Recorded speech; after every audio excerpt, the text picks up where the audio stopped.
আজ মহালয়া, পিতৃপক্ষের অবসান, দেবীপক্ষের সূচনা এবং এই দিনেই গঙ্গার ঘাটে ঘাটে যে চেনা ছবি ধরা পড়ে, সেই চেনা ছবি আজ ভোর থেকেও ধরা পড়ছে। সেই ছবি দেখাচ্ছি আপনাদের সামনে, যেখানে তর্পণ করছেন মানুষজন। পিতৃপুরুষের উদ্দেশ্যে তর্পণ করা হয়। বলা হয় এই দিন তর্পণ করলে পূর্বপুরুষদের আত্মার শান্তি কামনা করেই এই দিন তর্পণ করা হয়।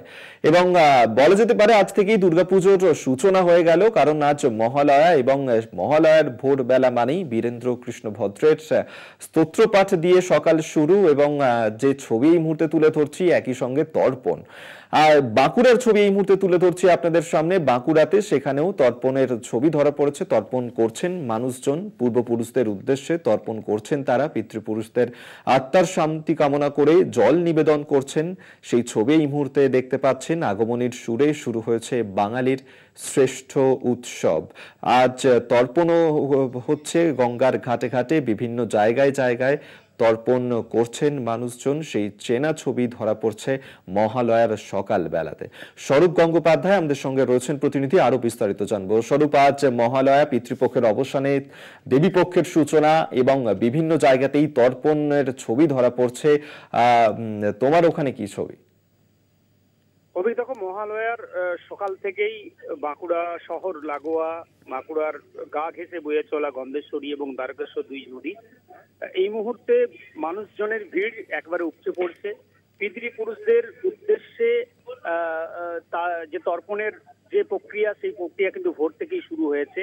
পিতৃপক্ষের অবসান, দেবীপক্ষের সূচনা, এই যে একটা সন্ধিক্ষণ, সেই সন্ধিক্ষণে দাঁড়িয়ে পিতৃপুরুষদের জলদানের যে পর্ব মহালয়ার এই দিনে, সেটা কিন্তু সকাল থেকেই চলছে রীতি মেনে, নিয়ম মেনে, মন্ত্র উচ্চারণের মধ্য দিয়ে, তিল এবং জব দিয়ে জল দানের যে প্রক্রিয়া, সেটা কিন্তু সকাল থেকে বাঁকুড়া শহর লাগোয়া গন্ধেশ্বরী, দ্বারকেশ্বর, তাছাড়াও জেলার বিভিন্ন বড় বড় জলাশয়, নদীতে কিন্তু এই পর্ব চলছে সকাল থেকেই।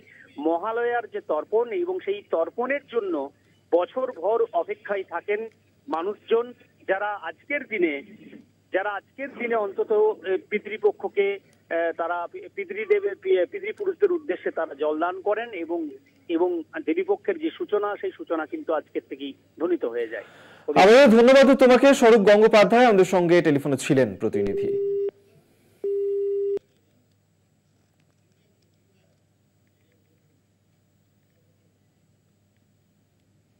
বাঁকুড়ার ছবি তুলে ধরছিলাম আপনাদের সামনে, বসিরহাটের ছবিটা দেখাই এরপর।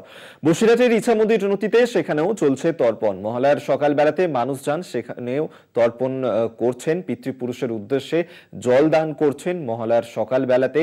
এই চেনা ছবি ধরা পড়ছে বিভিন্ন জায়গাতে। বসিরহাটে ইছামতি নদীতে সেখানেও তর্পণে সামিল হয়েছেন মানুষজন। আমরা এই নিয়েই কথা বলবো। সঞ্জিত চক্রবর্তী আমাদের সঙ্গে টেলিফোনে রয়েছেন। সঞ্জিত, আজ দিকে দিকে তর্পণ চলছে বসিরহাটের ইছামতি নদী, সেখানেও তর্পণ করছেন মানুষজন।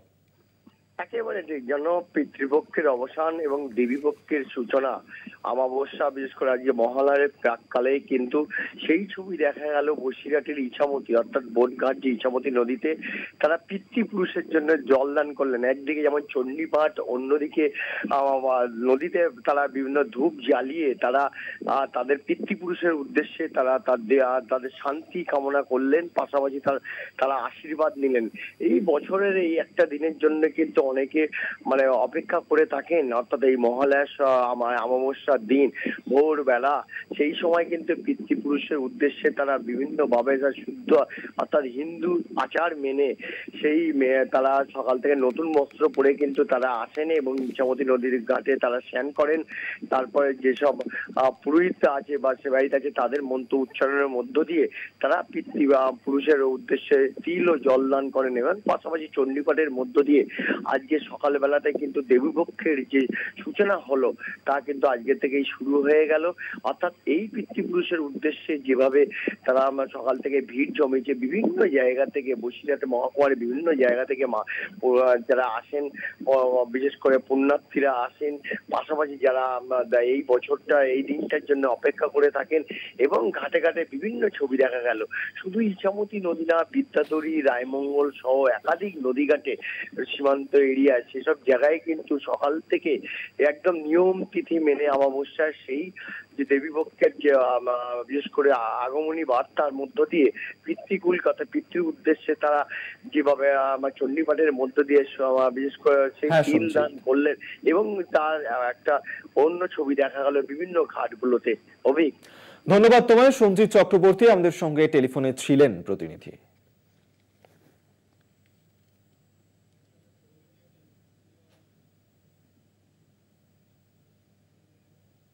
আর মহালয়ার ভোর থেকেই শুরু হয়েছে বৃষ্টি। কলকাতা তো বটেই, কলকাতা থেকে শুরু করে জেলায় জেলায় বৃষ্টি শুরু হয়েছে। কমলা সতর্কতাও জারি করা হয়েছে। মহালয়ার সকাল থেকেই তুমুল বৃষ্টি শুরু হয়েছে। আমরা ভোর থেকেই কলকাতা থেকে শুরু করে জেলায় জেলায় চলছে বৃষ্টি। কমলা সতর্কতাও জারি করা হয়েছে। কলকাতা এবং উত্তর 24 পরগনাতেও হচ্ছে বৃষ্টি। আমরা এই নিয়েই কথা বলবো। শাশ্বতী রায় আমাদের সঙ্গে টেলিফোনে রয়েছেন প্রতিনিধি। শাশ্বতী, আজকে মহালয়া, কিন্তু মহালয়ার ভোর থেকেই আমরা দেখতে পাচ্ছি যে বৃষ্টি শুরু হয়েছে। কিরকম থাকবে আবহাওয়া? দেখো, যেমনটা আলিপুর আবহাওয়া দপ্তর জানিয়েছিল যে বুধবার থেকে বৃষ্টি বাড়বে দক্ষিণবঙ্গে, সেই অনুযায়ী কিন্তু ভোর থেকে দেখা যাচ্ছে দুর্যোগপূর্ণ পরিস্থিতি এবং সেক্ষেত্রে কলকাতা সহ দক্ষিণবঙ্গের বেশ কিছু জেলাতে জারি রয়েছে কমলা সতর্কতা, যেখানে 30 থেকে 40 কিলোমিটার গতিবেগে ঝোড়ো হাওয়া বইতে পারে। তার সঙ্গে সঙ্গে বলা যায় যে ঝড় বৃষ্টির প্রভাব থাকবে বেশ কিছু মাত্রায়। ইতিমধ্যে নদিয়া এবং পূর্ব মেদিনীপুরের জন্য জারি রয়েছে সতর্কতা এবং 2 থেকে 3 ঘন্টার মধ্যে বৃষ্টি নামার সম্ভাবনা জারি রয়েছে দক্ষিণবঙ্গে। উত্তরবঙ্গ বাদ যাচ্ছে না, বৃষ্টিপাতের পরিমাণ ধীরে ধীরে বাড়বে। তাপমাত্রার পারদ যতটা ঊর্ধ্বমুখী হয়েছিল সেই নিম্নমুখী হওয়ার সম্ভাবনা আছে।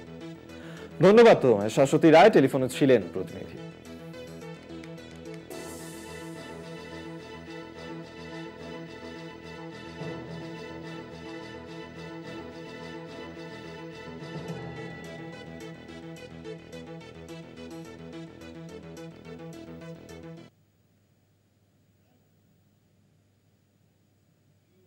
নজর রাখবো অন্যান্য খবরের দিকেও। টালিগঞ্জে মিছিলে হামলার অভিযোগ। মঙ্গলবার রাতে মিছিলে হামলা করা হয় বলে অভিযোগ।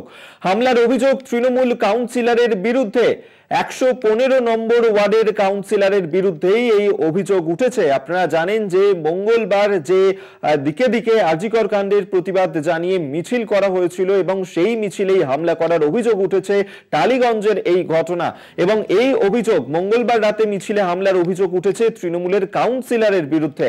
115 নম্বর ওয়ার্ডের কাউন্সিলরের বিরুদ্ধেই মূলত অভিযোগের তীর।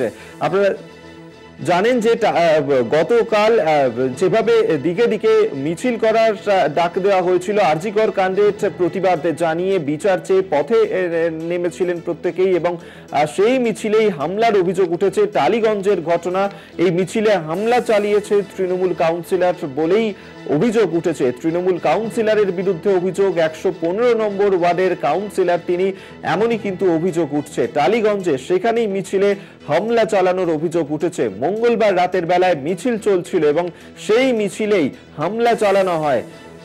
তৃণমূল কাউন্সিলরের বিরুদ্ধেই মূলত অভিযোগের তীর। 115 নম্বর ওয়ার্ডের কাউন্সিলর তিনি, এমনটাই অভিযোগ উঠেছে। আরজিকর কাণ্ডের প্রতিবাদ জানিয়ে গতকাল রাতের বেলায় যে মিছিলের ডাক দেওয়া হয়েছিল, বিভিন্ন জায়গায় চলছিল মিছিল।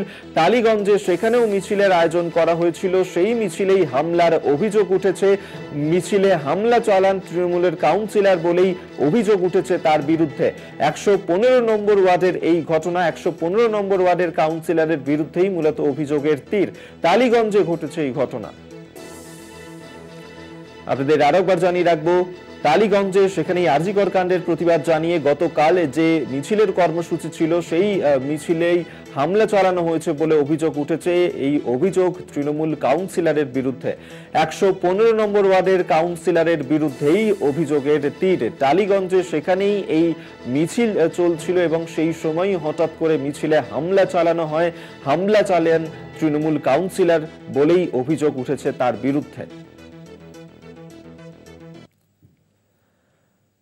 আপনাদেরকে আরো একবার জানিয়ে রাখবো, টালিগঞ্জে সেখানেই গতকাল আরজিকর কাণ্ডের প্রতিবাদ জানিয়ে যে মিছিল ছিল, সেই মিছিলেই হামলা চালানো হয়েছে বলে অভিযোগ উঠেছে এবং এই অভিযোগের তীর তৃণমূল কাউন্সিলরের বিরুদ্ধে। 115 নম্বর ওয়ার্ডের কাউন্সিলর, তিনি এই ঘটনা ঘটিয়েছেন বলেই অভিযোগ উঠেছে তার বিরুদ্ধে। টালিগঞ্জের ঘটনা আপনাদের আরো একবার জানিয়ে রাখি, টালিগঞ্জে সেখানেই আরজিকর কাণ্ডের প্রতিবাদ জানিয়ে যে মিছিল ছিল, সেই মিছিলেই হামলা চালানো হয়েছে বলে অভিযোগ উঠেছে এবং সেই অভিযোগ উঠেছে তৃণমূল কাউন্সিলরের বিরুদ্ধে।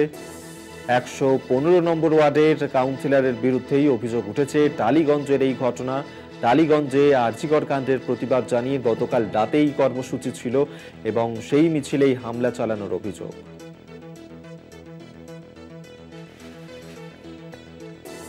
আপনাদের আরেকবার জানিয়ে রাখি, টালিগঞ্জে মিছিল, সেই মিছিলেই হামলা চালানো হয়েছে বলে অভিযোগ। সেই ছবি এই মুহূর্তে দেখাচ্ছি আপনাদেরকে, দেখতে পাচ্ছেন সেই ছবি, কিভাবে হামলা চালানো হয়েছে। তাদের উপর বেশ কয়েকজন জখম হয়েছেন এই হামলার কারণে। তৃণমূল কাউন্সিলরের বিরুদ্ধেই মূলত হামলা চালানোর অভিযোগ উঠেছে। 115 নম্বর ওয়ার্ডের তৃণমূল কাউন্সিলরের বিরুদ্ধে অভিযোগ। টালিগঞ্জের মিছিলেই হামলা চালানো হয়েছে বলে অভিযোগ। এই ঘটনায় বেশ কয়েকজন জখম হয়েছেন। টালিগঞ্জে সেই মিছিলের ছবি আপনাদেরকে দেখাচ্ছি। গতকাল রাতের বেলা এই ঘটনা ঘটেছিল, যেখানে আরজিকর কাণ্ডের প্রতিবাদ জানিয়ে মিছিল করা হচ্ছিল এবং সেই মিছিলেই যেভাবে হামলা চালানো হয়েছে দেখতে পাচ্ছেন সেই ছবি। এবং এই মিছিলে হামলা চালানোর কারণে বেশ কয়েকজন জখম হয়েছেন। এই হামলা চালিয়েছেন তৃণমূল কাউন্সিলর বলেই অভিযোগ উঠেছে। 115 নম্বর ওয়ার্ডের তৃণমূল কাউন্সিলরের বিরুদ্ধেই মূলত অভিযোগের তীর।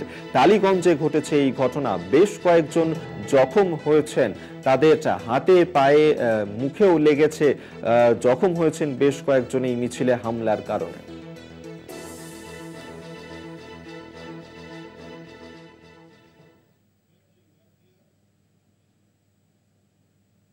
গুড মর্নিং কলকাতা এখন এই পর্যন্তই। দেখতে থাকুন কলকাতা টিভি, রাত দিন 7 দিন।